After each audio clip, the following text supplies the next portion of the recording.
Welcome back to Unbashful, everybody. This is episode 42. I want to thank you all for joining me here today. And of course, you saw the thumbnail, you saw the title of this video. We're going to be discussing She-Hulk episode 8. I'm going to give you my overall thoughts on where I think the show is going, my general thoughts about the show itself, the first 8 episodes we've had. Of course, we only have one more episode left. But we're going to talk a lot about the highly anticipated Daredevil appearance that we all knew was coming. So let's just get right into it. The title was not clickbait.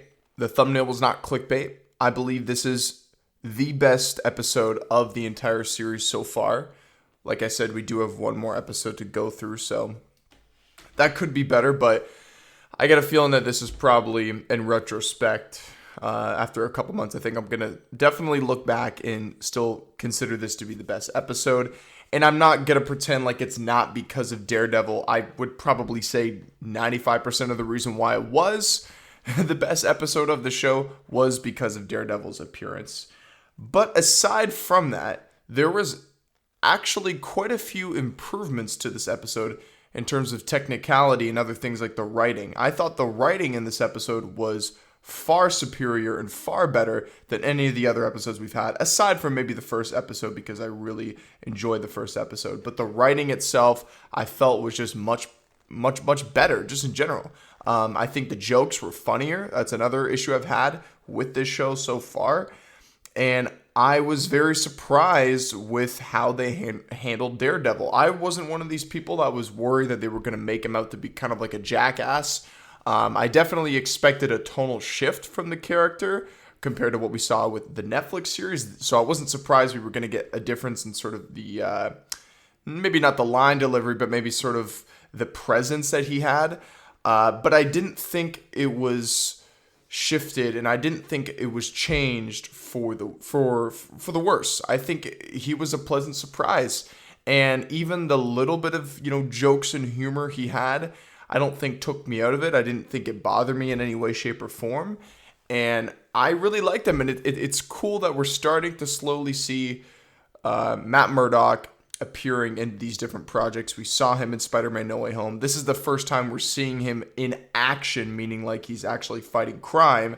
And I like this, the short little fight sequence he had with She-Hulk. And one thing I'll address that I did not expect whatsoever was the fact that him and Jen Walters had sex.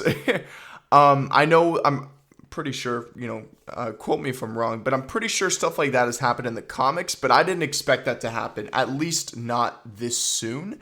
I thought that the show was going to take the approach that Jen Walters almost maybe admired Matt Murdock in his legal prowess and sort of how he handles himself in court, and maybe almost try to not be a mentee to the mentor, but maybe trying to like pick his brain a little bit, or maybe vice versa. Maybe Matt Murdock would see Jen Walters and see this big lawyer firm that she's working with at GLK, and maybe try and see if he can sort of pick apart a few things, see her strategy. But no, they went right into the sort of flirtatiousness of the show, of the two characters. And I thought the chemistry between the two of them, the two actors, Charlie Cox and I can't remember her name,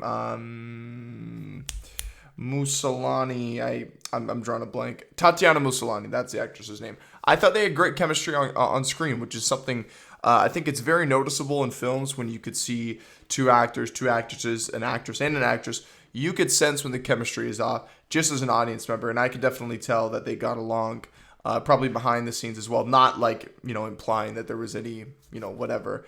I didn't mean it like that. I can just tell that they definitely had a good time on set between everybody involved, and I could just see that chemistry on screen, which was nice. So definitely didn't expect them to go full out with that in the Disney Plus show for them to just obviously we didn't see them having sex, but we know that's what was happening. So that caught me by surprise. I did not expect that. And I heard a couple people mention the CGI was better. I actually think I noticed that as well. It was very subtle. It was in the scenes, once again, where we get like a close-up shot of She-Hulk, of Jen Walters. Specifically, I noticed it quite a few times in the scene where she's talking to Frogman at GLK, and the scene when she was talking to that douchebag that was trying to like flex his money when he was saying, "Oh, I bought this Wakandan spear for $1 million." I noticed it in those close-up shots, a little bit more detail in some of her facial expressions that I felt like wasn't as visible in some of the previous episodes.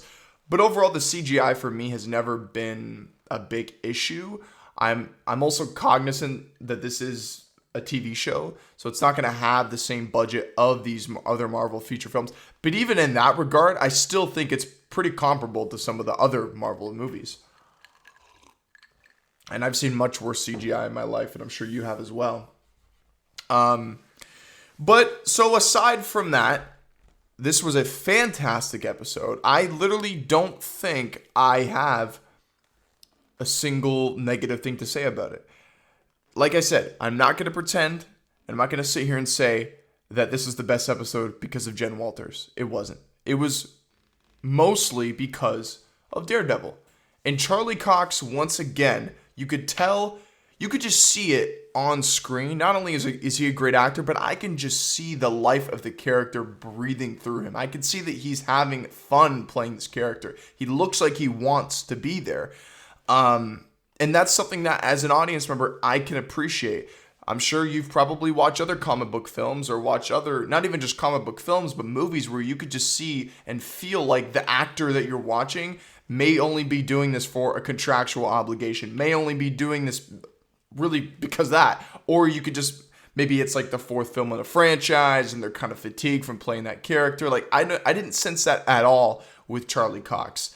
And I'm excited to see him pop up more, and I cannot wait for Daredevil Born Again. And I think they start shooting that series in February, right around my birthday next year. And that's going to be 18 episodes. For all the people that were complaining, and I am one of those people that the Marvel shows, aside from She-Hulk and WandaVision that had 9 episodes, I mean, even then, I think all of the shows really have been pretty short. They're pretty much just movies broken down into little like segments, basically. I feel like they don't have enough time to kind of fully flesh out the story so they can breathe.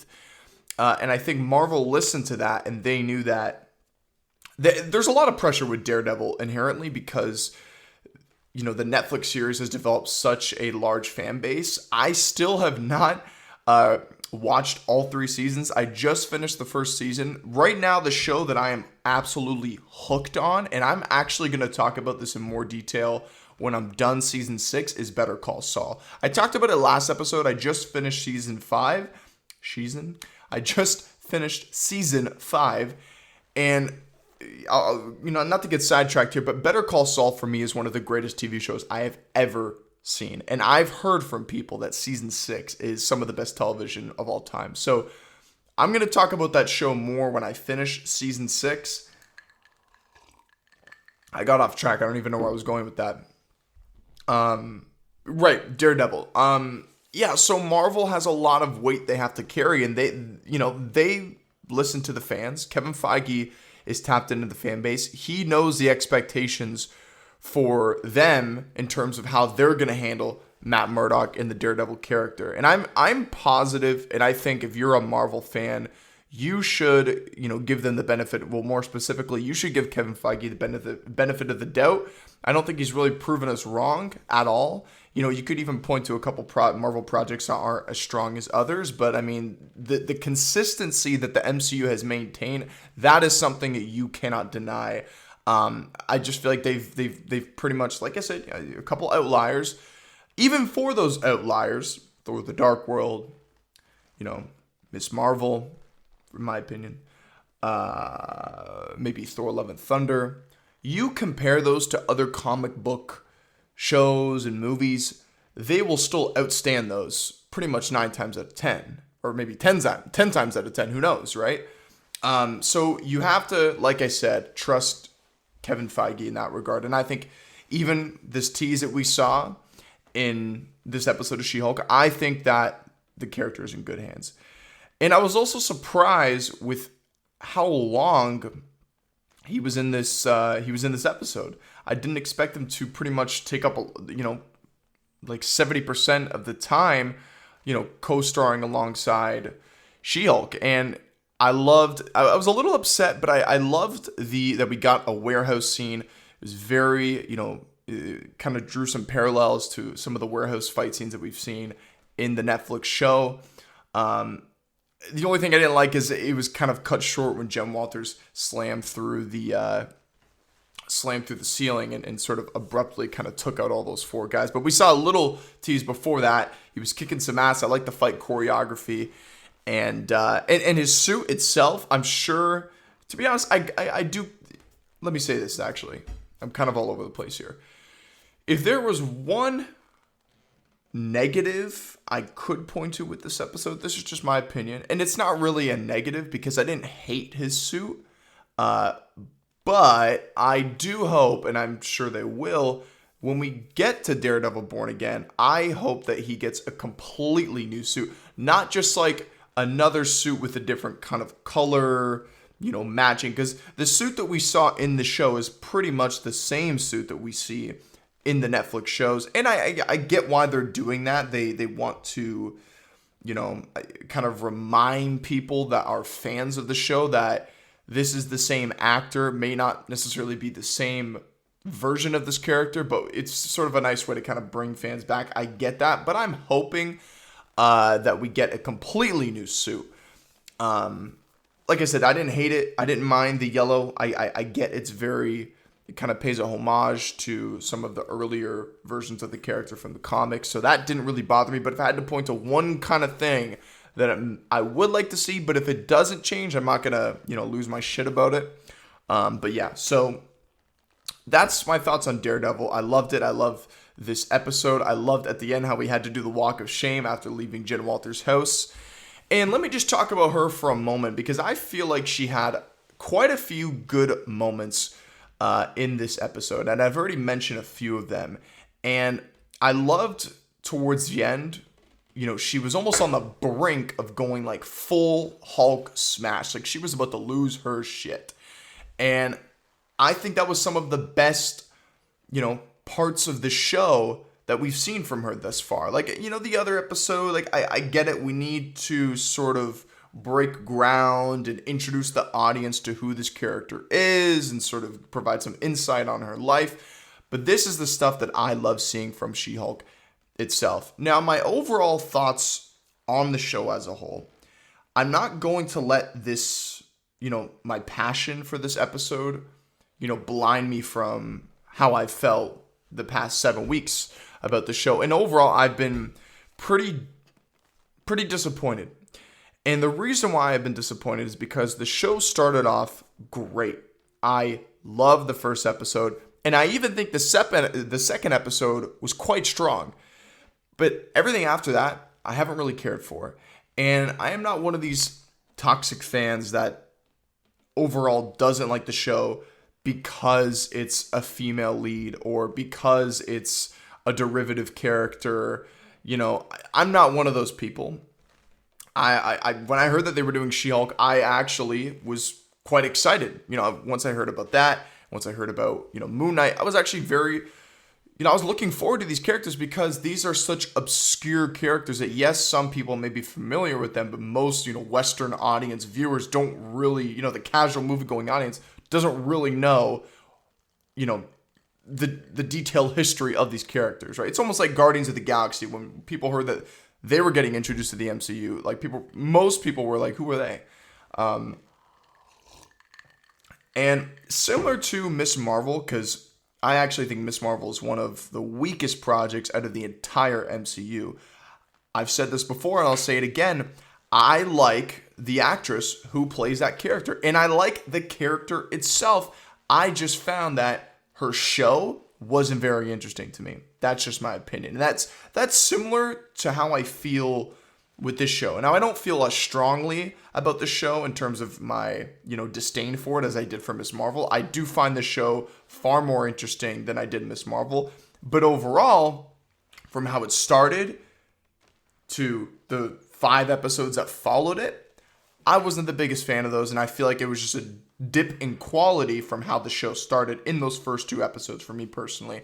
Aside from this episode, of course, I think they nailed it with Matt Murdock. Now, we're noticing a trend with these Disney Plus shows. Even with what I just said, a lot of them start off strong, and they, week by week kind of get weaker, That was my biggest problem with Moon Knight. Moon Knight, for me, aside from Loki, was my most anticipated MCU Disney Plus show thus far. And that's why it pains me so much to say it's actually one of my least favorite Disney Plus shows so far, because of first of all, how little Moon Knight there was. Like, it's one thing to argue and say, like, well, they had to develop the Stephen Grant, personality and the Mark Spector. That's one thing, right? But there was very little Moon Knight in that show entirely, right? I mean, you could tally it up to probably maybe 15 minutes of screen time out of the entire show. Even in the finale, I mean, I'd say the finale is probably the most we saw of him, which that should be the case. But so, that, and I think the film kind of got a little bit goofy towards the end with some of the visual effects and the gods and everything like that. Did I say film? I meant to say show. Yeah, so where am I going with this? What I'm hoping is that the show, She-Hulk, could end on a high note. If the finale, I don't need it to be amazing. I don't need it to be even great. If it can just be solid, if they could just end on solid ground, maybe tease where we're going to see this character next, that's all I ask for. I just don't want a clusterfuck finale with 90 other, storylines tethered all together in this one concoction. Just make it a nice, cohesive ending. It doesn't have to be grand in scale. I'm not expecting any crazy cameos. Just make it fulfilling, make it satisfying enough while leaving the door open, because we know that, She-Hulk is going to obviously return in other projects.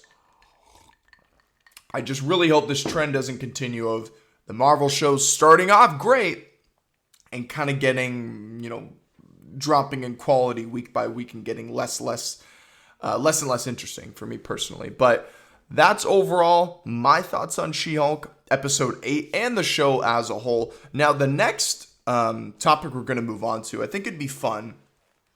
I'm going to do a complete Phase 4 ranking of everything we've had thus far. Now, I know that we're not done Phase 4, but we're pretty much done Phase 4. We have one more movie, and this is the last series for this phase. We have Black Panther: Wakanda Forever, so of course, when that comes out, I will tally it in this list.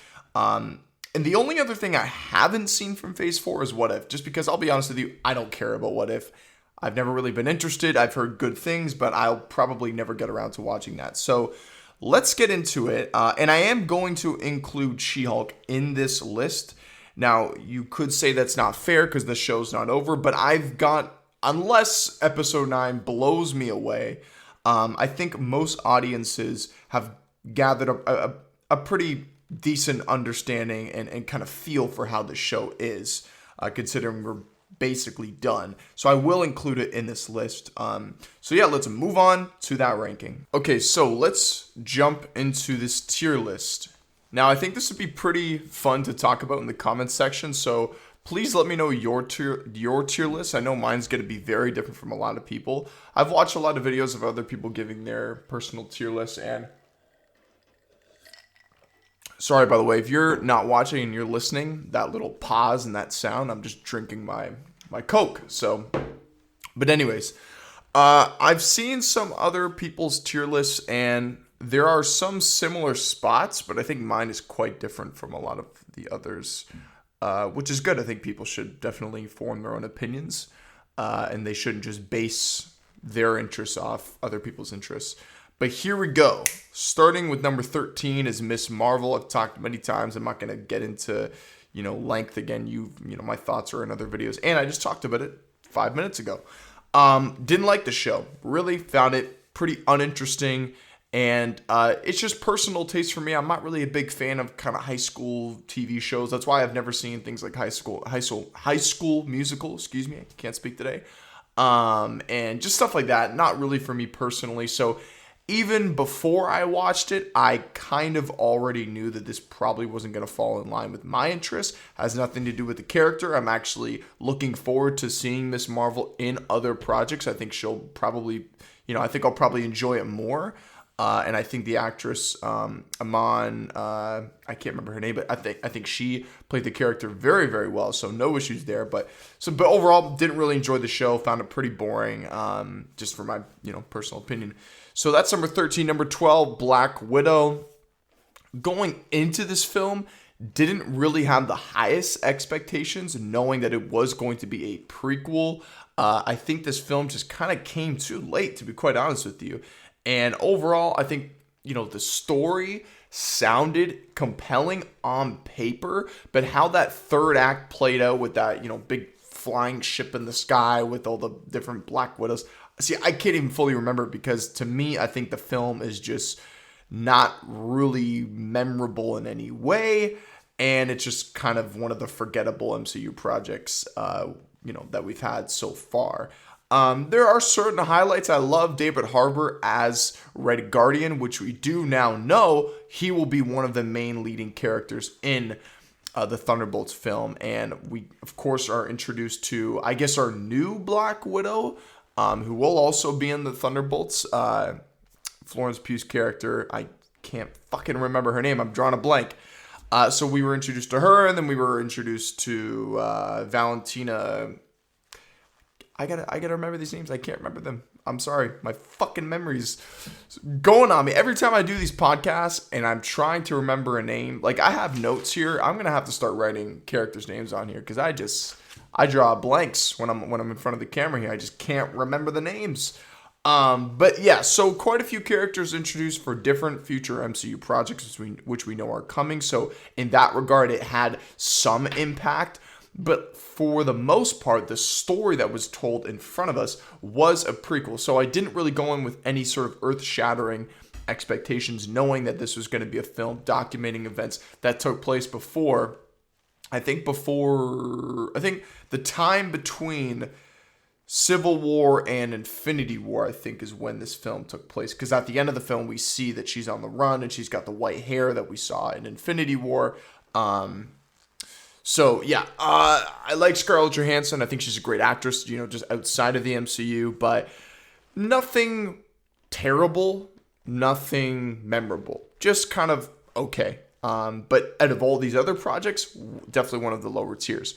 11 is Hawkeye. Now, with Hawkeye, similar to Black Widow, knowing that this is very much a grounded character, I love the sort of cosmic part of the MCU, so I like Jeremy Renner. I think he's a great actor, similar to Scarlett Johansson, but I think his character specifically in the MCU is not one of the characters that I'm more interested in. I'm more interested in the sort of cosmic, more kind of supernatural, grand scale, like the Guardians of the Galaxy, for example. Those are the characters that I really enjoy. So similar to Black Widow, wasn't really going into this with the highest of expectations.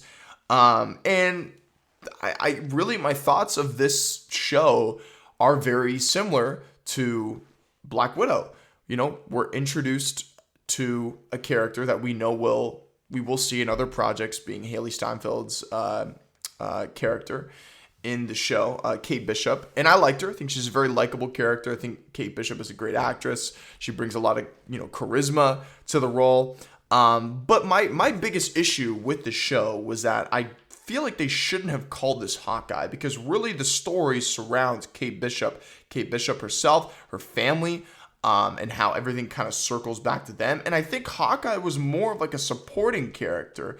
He wasn't even really like the main kind of plot moving device, for lack of a better term. He's in the show, and there are some impacts to him in his life, but really in lies the story. It basically revolves around Kate Bishop.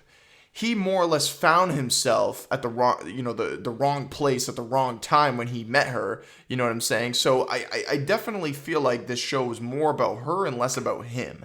So I think the title itself is kind of misleading in that regard, just from my personal opinion. But this is one of the shows, however, that the more I think about it over time, I'm a little bit more fonder about it the more I think about it, but I still don't enjoy it as much as some of these other ones. So that's number 11. Number 10 is She-Hulk. Like I said, aside from episode 8, in the first episode, and even the second episode I enjoyed.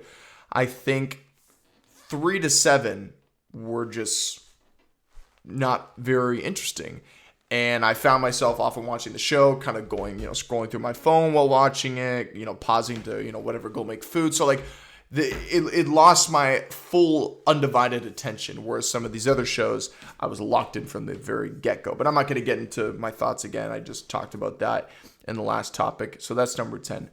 Number 9 is Moon Knight. Probably the most disappointing show for me. And you could say, well, how? It's number 9. If it's the most disappointing, it should be number 13. The thing about the 4 shows I just talked about, I kind of already knew what I was getting myself into. With Moon Knight, I was excited. I was amped. I was wondering the whole time, why the fuck aren't they making this into a film? So my expectations were very, very high heading into this. So the fact that what we got, now not everything in it is terrible. I actually think my favorite part of the show wasn't even Moon Knight himself or Oscar Isaac, although I think Oscar Isaac actually he played the character very well. I just think we didn't see the Moon Knight side of him enough. And in fact, I think episode 4, for me, I think it was either episode 4 or episode 5 when we get the full kind of, explanation as to what's happening to, Stephen Grant and Mark Spector when we get the flashback with his family. That was some masterclass acting from Oscar Isaac. But if I had to point to one thing that I enjoyed the most out of that show was Ethan Hawke's character as Arthur Harrow. I think Ethan Hawke is such a good actor, but I was surprised. I never expected him to do anything with Marvel because I think years back he even said he wouldn't. And then, of course, we found him in here, and I think he was great. One of definitely the more memorable villains that we've had in Phase 4, compared to some of the ones I'm going to talk about in a moment here. But overall, though, the show for me, after the first episode, it just, once again, it's that trend with these shows. They slowly start to get less and less interesting, and sometimes they get a little bit campy, a little bit goofy, and I feel like they start to not even lose their identity. I feel like the show is just a journey. I feel like each of these shows, they're trying to find their identity through these episodes, and then when they reach that point in that finale, they just throw everything against the wall and see what sticks, just for me personally. And I feel like this show struggled with that the most. I feel like the finale was just all over the place, and yeah, but I was disappointed, but I am, once again, with these shows that I'm disappointed with and I'm critical about, I want to see these characters return because I know that in the right project, they can be fucking entertaining and they can be amazing. And I know that the next time we see Moon Knight, it's probably going to be awesome. And that's really, if I had to point to one problem the most out of Moon Knight, was that we didn't get enough Moon Knight. The show really should have been called like Mark Spector, a Moon Knight origin story, something like that, because this was more about Mark Spector and Stephen Grant than it even was about Moon Knight. You know what I mean? So if this show gets a season 2, I think there's maybe an opportunity to kind of build upon many of the positive things that show did, and we could get more Moon Knight itself. But yeah, so that's number 9. Number 8 is Falcon and the Winter Soldier. Following WandaVision, I was looking forward to this. Obviously at the end of Endgame, we saw that Anthony Mackie's character, Sam, he took up the mantle as Captain America. And I was curious to see how he was going to handle that. And then, of course, now that we've seen that Bucky is basically pardoned of all of his crimes, he's sort of back to, he's of sound in mind. He's not being brainwashed by, all that stuff that happened in Civil War. So he's basically free to do whatever. How does he live with himself, right? This guy has gone through so much. How does he function in everyday life? I think those are interesting storylines to deal with. My biggest issue with the show was not any of the main characters. I thought both of them were exciting. My biggest problem with the show was the antagonists, the Flag Smashers, and more specifically, the leader of the Flag Smashers. I just think her character was just, not just her character specifically. I think that whole movement of trying to, live life the way it was. I think it was during the blip. I can't even remember. I just didn't find them interesting. Just to be quite honest with you. But I think that show had actually one of the better finales out of these Disney Plus shows, because I loved that we finally got the Captain America suit, which is very, very comic book accurate. So overall, one of the better finales, but nothing kind of groundbreaking about it. So number 7 is Thor: Love and Thunder. Now, this is a film that my first viewing, I really enjoyed it. But as I kind of marinated on it, and as I thought about it more, I feel like I enjoyed the film. Basically what I'm trying to say is, the more I thought about it, the less I actually enjoyed it. But I wanted to rewatch it, and I tried rewatching it, and I just didn't, I could tell that I didn't feel the same as I did initially, because I think when I first saw it, I was just kind of yearning for a big summer blockbuster film, and that filled that void at that time. There are certainly things I like about it, but the big narrative surrounding it is that the film was too silly. And I'm not going to go as far as to say silly, but I feel like, rightfully so, Taika Waititi saw the success that he had in Ragnarok, and I feel like he just took it a little bit too far in terms of the stylization and in terms of the dialogue and the humor. I think because the problem was that the film was so set and focused on that kind of feel and that kind of mood, that when there were those opportunities where they did have to explore more serious themes, I felt as an audience member, I couldn't really take the movie seriously at that point. Like the whole stuff with Jane having cancer, for me personally, I just couldn't really take that serious just because of all the other things going on with, the lightheartedness and the humor. I think you can be lighthearted in a film. It's not like everything has to be like Schindler's List. No. But I think you have to kind of balance it out where it doesn't pull you out when you are trying to be serious. That's sort of how I feel. Not a terrible film, certainly not better than Ragnarok. But that's sort of my opinions on that. So that's number 7. Number 6 is Shang-Chi. I'm going to be honest with you. I think Shang-Chi is one of the most overrated Marvel films of all time, to be quite honest with you. I enjoy it. I mean, it's number 6. It's pretty high up on my list. But I've heard people talk about this film, and some people say it's like the best film out of Phase 4. And I don't agree with that at all. Now, of course, that's her opinion. You're entitled to it. But I don't know. I feel like the film is heavily overrated. I enjoy it. The third act was interesting. I feel like it kind of came out of nowhere. And I think it sets up some things with the MCU, with the 10 rings. I think that's going to have pretty big implications. We see that they're almost like a beacon, and they're calling out to somewhere. I don't know. It's hard for me to kind of articulate how I feel about this, because, like I said, I enjoyed it, and I think it's good, and it's number 6 on my list. So it's better than Love and Thunder. It's better than pretty much all the other Disney Plus shows I've talked about. But I feel like it's not as good for me. I don't want to say from a narrative perspective, because the narrative actually is pretty, linear and easy to understand. You know what I mean? Like you have this character who's been tied to his father his whole life. Now he's living on his own. He kind of wants to separate himself from that identity. And sooner or later, naturally, organically, his paths with his father and himself are just going to collide, because they see the world differently, right? His father sees the world in sort of more of like not a nihilistic approach, but he's more of a villain, right?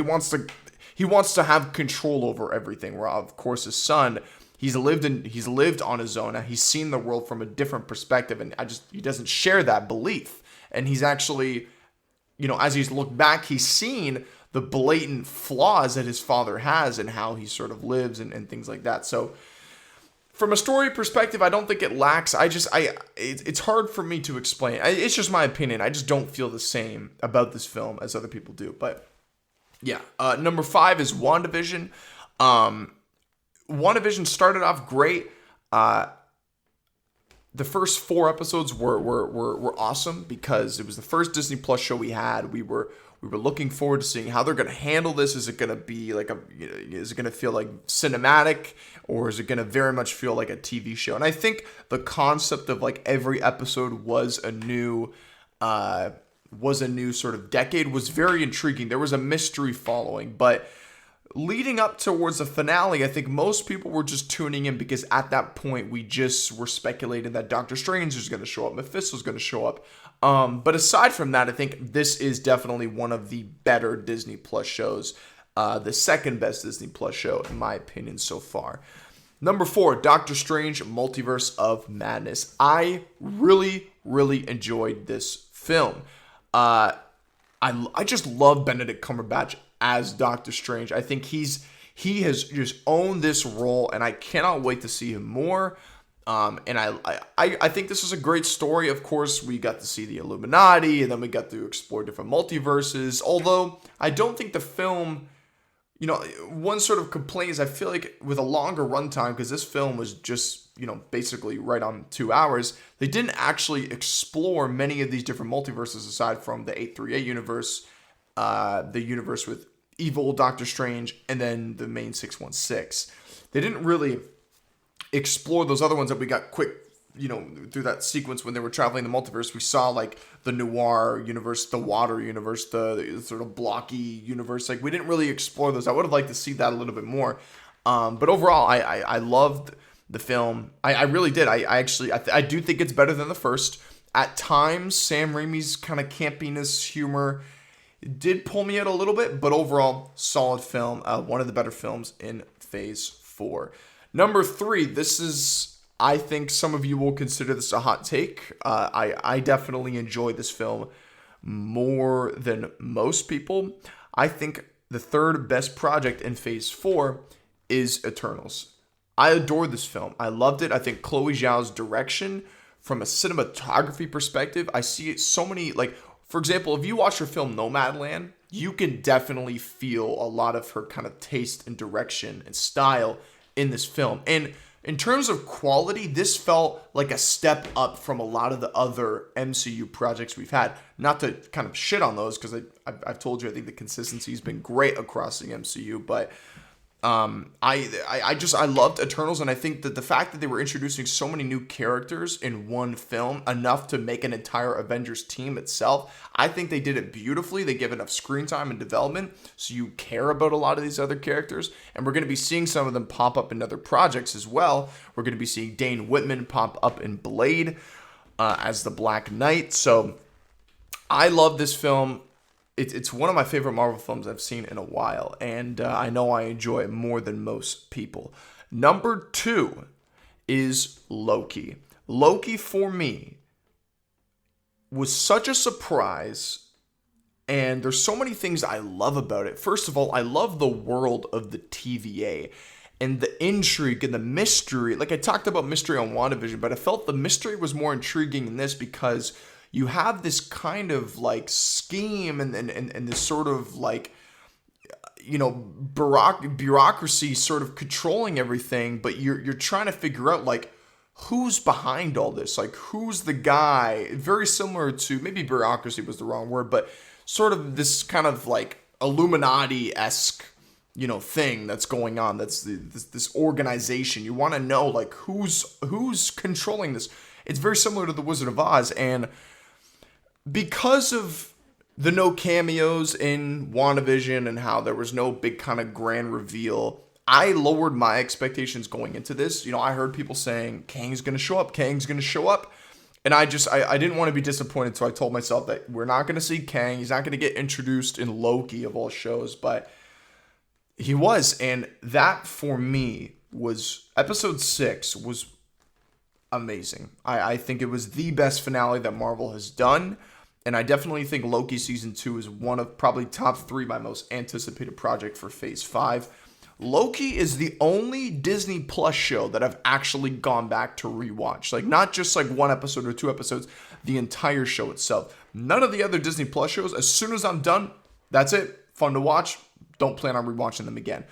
Loki is one of those shows that I have actually revisited it many, many times, and I love it because Loki, this show, not only just in terms of Jonathan Majors and all that, this show has given him so much more kind of growth for his character. He's not just this kind of mustache twizzling, villainous guy. Like, this show gave him a lot of emotional depth that we hadn't seen from him. And now, in terms of the MCU and the sort of continuity, he is one of the most important characters as we continue through this multiverse saga. And I've talked about this before.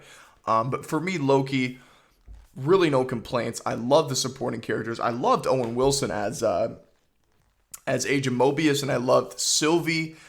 This show for me is pretty much perfect. Of course, number one, no surprise, Spider-Man No Way Home. I almost wanted to hesitate putting it in this because I almost don't even look at it like as a Phase 4. It almost just feels separate from Phase 4. Like, obviously, it has Doctor Strange, it deals with the multiverse, but it just feels like this kind of anomaly in a great way, obviously. But I don't need to get into my, everybody knows how people love this film for the obvious reasons, Toby and Andrew showing up. But this film was almost like the origin tale for Peter Parker, and now moving forward, then we can kind of address him just living a simple life, trying to make ends meet financially, working through school, being Spider-Man. The MCU trilogy, the first one that we've had, because I do feel like the next three will be in the MCU as well, but I feel like these first three MCU Spider-Man films almost worked backwards in terms of developing Tom Holland's version of the character. In the third film, instead of kind of wrapping up his story, we're now almost starting a new beginning with him. And now I actually care more about his Spider-Man specifically because of this now crazy origin story we've had. He's been mentored by two different Spider-Man, by Tony Stark, Doctor Strange. Like, I think for the people that complain that, every time we see him, he's got to have somebody there to help him, I think that the next Spider-Man film that we're going to see, he's going to be a lot more independent. Sure, we might see other characters pop up from the MCU, but I don't think it's going to be in that leadership role that we've seen with Tony Stark and Doctor Strange. But yeah, that's it, everyone. So just to round up the list again one more time: number 13, Miss Marvel; number 12, Black Widow; number 11, Hawkeye; number 10, She-Hulk; number 9, Moon Knight; number 8, Falcon and the Winter Soldier; number 7, Thor: Love and Thunder; number 6, Shang-Chi; number 5, WandaVision; number 4, Doctor Strange and the Multiverse of Madness; number 3, Eternals; number 2, Loki; number 1, Spider-Man No Way Home. And then, as I mentioned already, have not seen What If, don't care to see What If, probably will never see What If. And then, of course, Black Panther Wakanda Forever is the only film that's not on this list because it's not out. So once it's out, then I'll give you guys an update on the list. I think it's probably going to fall somewhere in the top 5. I got a funny feeling this film looks like it's going to be nothing short of spectacular. But a little bit of a shorter episode today that's going to wrap up everything. There's not really much going on in terms of movie news. I would have liked to talk about some, other movie news, but it's pretty much just Marvel stuff today. So if you tune in for this, if you're still here at this point, I want to thank you very much for joining me today on Unbashful. Make sure to like and subscribe, and I will see you all on the next podcast. Have a good day.